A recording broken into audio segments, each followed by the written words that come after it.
kalau pada saat terjadi kerusuhan itu, pasukan yang sudah merapat dengan pasukan yang diserang itu sekitar 100 meter. Jadi 300 dikepung orang 750 bawa senjata tajam. Dan jujur Pak, anggota FPI mengakui bahwa Laskar Sabilillah banyak yang kebal.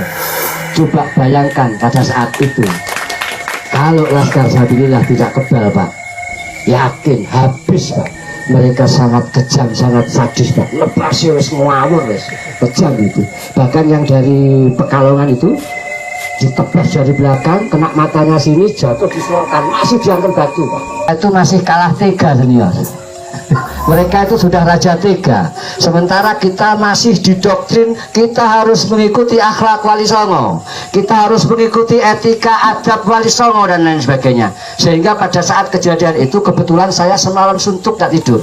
Jadi pada saat itu kita selalu didoktrin, jangan ada yang bawa senjata tajam, jangan sampai ada gesekan dan lain sebagainya. Negosiasi beberapa kali tidak ada titik temu, sampai ada puluhan kali negosiasi, sehingga pada saat itu teman-teman PWILS sempat merangsek ke acara pengajian untuk melakukan nego. Nah, di tengah-tengah negosiasi itulah sahabat-sahabat kita PWILS diserbu dengan menggunakan batu dan senjata tajam.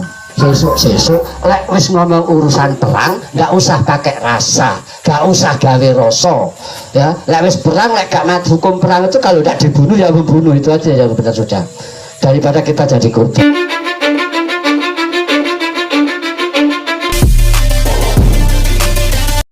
Ngeri saudara-saudaraku, kita semua sudah mendengarkan pemaparan yang dijelaskan oleh sesepuh dari Banyuwangi ini. Ngeri kan? Ngeri. PWLS itu tidak pernah didoktrin mengalirkan darah, tidak pernah didesain untuk menjadi mesin pembunuh, mengalirkan darah sesama anak bangsa.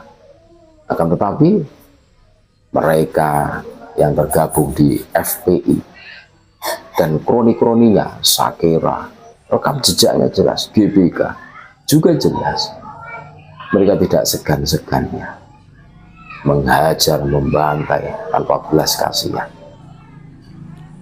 Jadi apa yang disampaikan oleh sesepuh dari Banyuwangi ini jelas.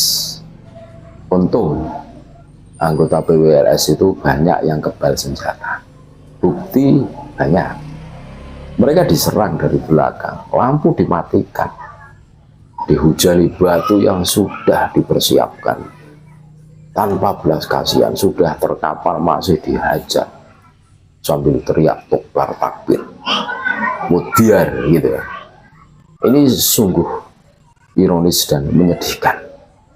Dan inilah menurut kami dampak doktrin yang masif, yang terus-menerus ditancapkan, dimasukkan ke otak saudara-saudara kita yang di situ memang otaknya masih kosong, otaknya itu belum tersentuh oleh ilmu-ilmu yang betul-betul dirasakan.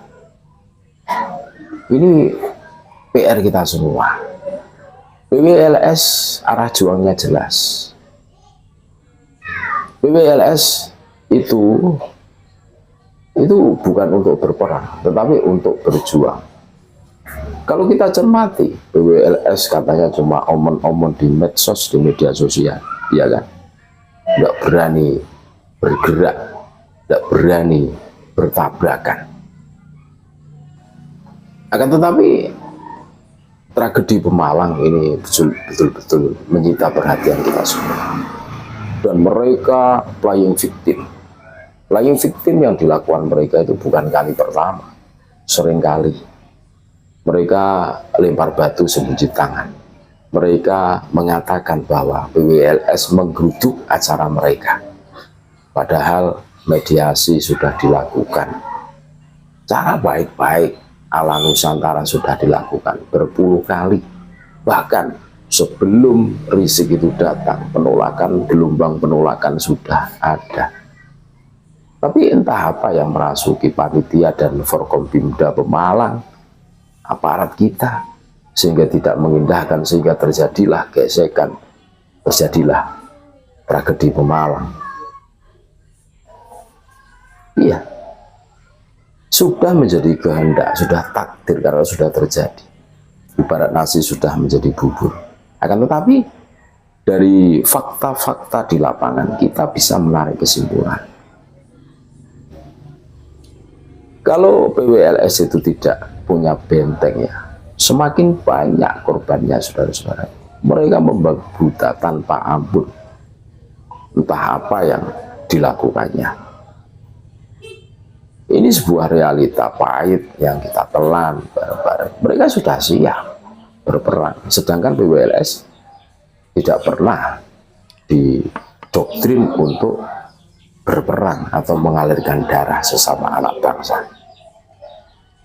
Ini sebuah bukti nyata keberadaan PWLS itu betul-betul memperjuangkan kesucian nasab baginda Nabi Muhammad SAW, menjaga sejarah bangsa dan bernegara kita, membebaskan kita semua dari perbudakan spiritual yang selama ini bertahun-tahun menggurita. Kita harus lepas semuanya. Dan ini menjadi warning buat kalian yang masih percaya bahwa Kabib Topologi itu cucu Nabi. Kalian akan disetting, didesain bak zombie yang tidak punya rasa belas kasihan, sehingga tega mengalirkan darah sesama anak bangsa. Dan akhirnya setan pun tertawa terbahak-bahak melihat fakta seperti itu. Terus kalian berplaying victim, berperan bak kucing gering, seakan-akan tertolimi, teraniaya. Padahal faktanya justru pangkal dari masalah itu adalah kalian. Cuma kalian tidak pernah diajari legowo. Sangat jauh beda dengan saudara-saudara kita. Legowo selalu introspeksi, selalu mawas diri, karena kesalahan terbesar itu bukan karena orang lain, akan tetapi dari diri kita. Ini saudara-saudaraku, catatan kelam tragedi Pemalang. Ini menyisakan luka mendalam. Ini sebuah potret hitam perjalanan sejarah negara kesatuan Republik Indonesia. Ini sebuah realita pahit yang harus kita telan mentah. Ini mudah-mudahan ini menyadarkan kita semua. Kita jangan terpancing, kita jangan percaya mereka. Mereka itu tipikal gerombolan yang menghalalkan segala macam cara. Mereka didesain, dibikin laksana seperti zombie. Ya sampai sekarang mereka menuduh kami antek, PKI, ini OPKI. Dan kita semua bisa berpikir bahwa PKI itu halal darahnya. Ini narasi-narasi yang dibangun mereka. Dan ini menjadi kewaspadaan kita semua. Padahal faktanya tidaklah demikian. Terima kasih saudara-saudaraku. Mudah-mudahan kita semua dijaga oleh Allah Subhanahu wa Ta'ala, dijauhkan dari mara bahaya, dan Indonesia tetap damai, tetap aman, tetap kondusif.